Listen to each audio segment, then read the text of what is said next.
Good day, everyone. I am Zab, and this is my partner Jason of MSE News, and welcome to the 2022 Material Science Debate. Which one is better? Our objective by the end of this program is to identify the process which is best suited for the growth of large diameter gallium arsenide crystals by presenting facts and necessary information about the specific processes. Discussion will be on debate form, while summary and conclusion will be done by yours truly, the hosts. Now, let us welcome in here Joey Sarkinia for liquid encapsulation and Ayoni Magdali for Bridgman process. Welcome, Joey and Ayoni, and good luck to both of you.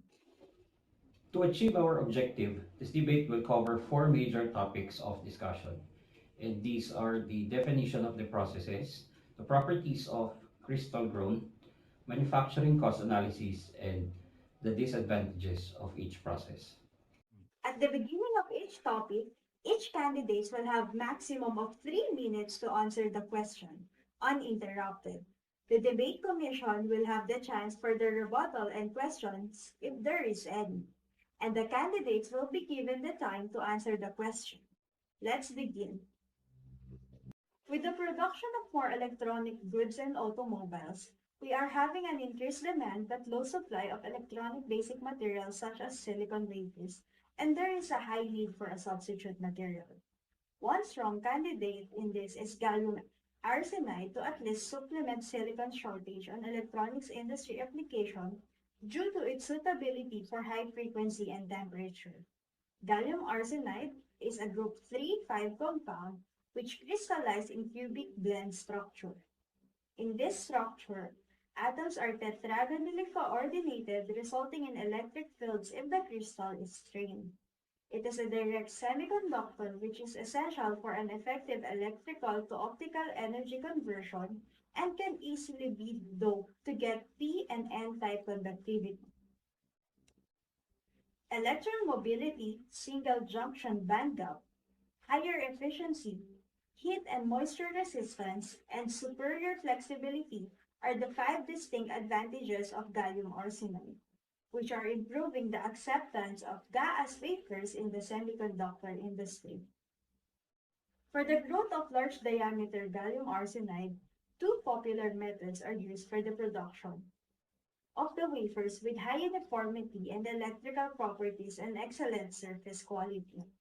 These are the EC and Bridgman method, usually subdivided into vertical Bridgman and vertical gradient freezing method.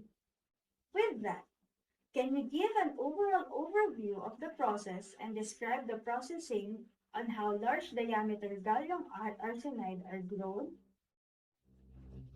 One of the most traditional techniques to grow gallium arsenide crystal is the liquid encapsulated Zoprowski or LEC. This method employs the Zoprowski method modified by encapsulating the melt with a liquid that is meant to address the high partial pressure of one or more components of the melting point. Typical example is for the production of gallium arsenide where the melt is filled in a crucible, encapsulated by boric oxide and pressurized by inert gas such as N2 or argon, which targets to limit the dissociation of the molten gallium arsenide. A seed crystal is attached to a pulling rod that is immersed on the melt and being pulled up with rotation. Crucibles used are usually from high purity pyrolytic boron nitride. The crystal is then cooled at low temperature, which should be enough to limit the decomposition since the surface of the crystal grown is exposed to the gas atmosphere. This method has been used for growing wide numbers of silicon, including gallium phosphide and indium phosphide. In terms of manufacturability, this method is a simpler, considerably cheaper method in mass-producing gallium arsenide crystals. The Bridgman method is one of the oldest techniques used for growing crystals. This method employs crystal growth from melt. This involves heating polycrystalline material in a container above its melting point and slowly cooling it from one end where a seed crystal is located. Single crystal material is progressively formed along the length of the container. One modification for the Bridgman method is what we call the vertical bridge method or the VB method. which was developed in the late 1980s. The principle for this method is the directional solidification by translating a melt from hot zone to cold zone of the furnace. This Bridgman furnace works with three temperature zones: the upper zone with temperature above the melting point of silicon, the lower zone with a temperature below melting point, and an adiabatic zone as a buffer between the two. The polysilicon material in the crucible needs to be melted completely in the hot zone and be brought into contact with a seed at the bottom of the crucible. Part of the seed will be remelted. This provides a fresh interface for the crystal growth. The crucible is then translated slowly into the cooler section of the furnace. The temperature at the bottom of the crucible falls below the solidification temperature and crystal growth. After the whole crucible is translated through cold zone, the entire melt converts to a solid single crystalline ingot. The vertical gradient freezing, or the VGF, is a further modification of the VB technique, with which neither the crucible nor the furnace needs to be translated. This VB and VGF method is a popular way and one of the promising methods of producing certain semiconductor crystals such as gallium arsenide, for which the Tucholsky method is more difficult. For high-volume device manufacturing, critical requirements are that the products are produced at the lowest cost, with the device working reproducibly and reliably, not deteriorating with age. Thus, high-quality substrates with structural quality and electrical homogeneity must be controlled, including the device structure, density, flatness, mechanical strength, surface finish, and many more requirements. The performance of the gallium arsenide devices is mainly influenced by the presence of crystal defects, which includes precipitates, dislocation, point defects, which are inherent or produced during the process. With this, can you describe the properties of grown crystals during your process and how does this impact crystal properties? Crystal grown using the LEC method often have good yield in terms of achieving the desired length and diameter. In terms of mechanical properties, the grown crystals under LEC often have higher fracture strength, ranging from 1600 to 2100 MPa. It is lower for the VGF gas because of the large arsenic precipitates, which acts as a nuclei for cracking the crystals grown on VGF.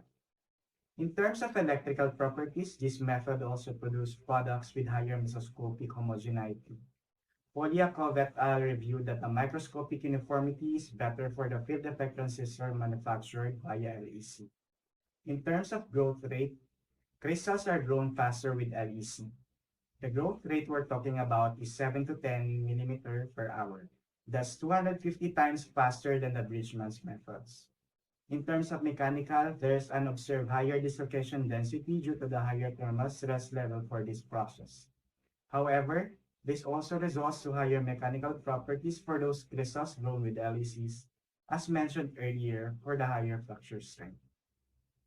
From an industrial standpoint, the vertical configurations VB and VGF are preferred because they result in a higher yield of appropriate shapes of wafers. The crystal grown using this method has low thermal gradients, and this results to low residual strains and low dislocation density. There is also a good uniformity of dislocation distribution for this method. Crystal grown in this method has higher resistance in slip line, which is very critical for growing quality crystals. It also produces crystals with good mechanical properties. You have mentioned the crystal grown properties, but can you also describe any potential defects observed or disadvantages of the process? Some of the drawbacks for this method include the challenge in controlling the chemical doses. There are some reports of stoichiometry control issues due to uncontrolled gallium or arsenic losses through the boron encapsulant. There's also the unsteady and forced convection in the melt, which can cause dopant non-uniformity and fluctuating temperature in the growing crystal. As mentioned also a while ago, there is also the issue on the large temperature gradient that causes the higher thermal strain, resulting to a higher uneven dislocation densities. This might be a limitation for some applications, but may also be beneficial for others, which might be needing higher fracture strength crystal. Like any other processes, this method has also limitations, one of which is that there's no visual control for the crystal growth. The crystal growth may relatively be longer, and there's also difficulty of carbon doping and carbon control. The increase in crystal length and maybe the purity may also be a drawback. But despite these limitations, this method has increasing interest in the industries because this method is very simple. It has stable hydrodynamics, low thermal stress, and suitable for computer modeling and automatic control, and is less expensive compared to the CS method. Another biggest drawback with gallium arsenide is the high cost of a single crystal gallium arsenide substrate, which has been a barrier to volume manufacturing. Can you elaborate on the cost involved in the process and how is it a cost-effective process for high-volume device manufacturing of large diameter gallium arsenide? Although the investment cost might be high for LEC, given its advantage with a faster growth rate, I think it's still worth the investment long term. Given as well the fact that this method has been here for ages, the advancement in terms of process automation are available, which further reduce the manufacturing cost with a lower labor cost incurred. Large diameter gallium arsenide crystals are usually selected as they have semi-insulating properties and are known to be thermally stable. These large diameter crystals can be easily obtained by liquid encapsulation Czochralski growth technique. Therefore, we conclude that liquid encapsulation Czochralski growth technique is the best method for device manufacturing.